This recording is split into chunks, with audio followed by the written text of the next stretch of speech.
One major issue that we face is gender and culture in psychology. It means that there's gender bias.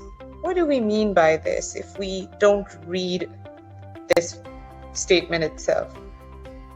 Gender bias. Mm-hmm. It's basically it's a thing that occurs. It's a thing like when psychological research and theories end up treating one gender as if it represents all people. Women, for example, women might be misrepresented or seen through a male-centered lens kind of thing. Mm-hmm. Very good. That's right. There's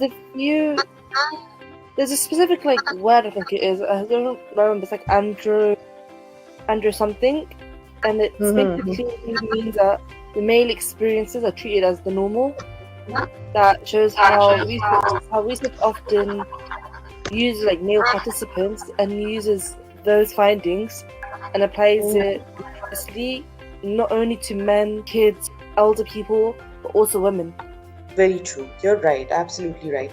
By the way, when I started studying Freud, I remember there was one time I got extremely reason because the way he defined woman and women in general, and the way he explained the development in his own way, it showed his biased attitude towards it.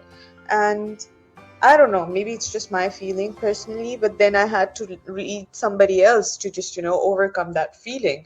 So when I read feminism side of psychology, I also realized, okay, even women are biased. So it's just an understanding. I feel like even when they're defining gender, that also shows the gender bias.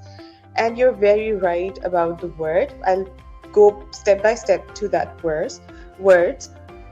First of all, it focuses on the concepts such as universality. Okay, then you have alpha bias, you have beta bias, you have androcentrism, and their evaluation. That's how it works. That's the pattern of it.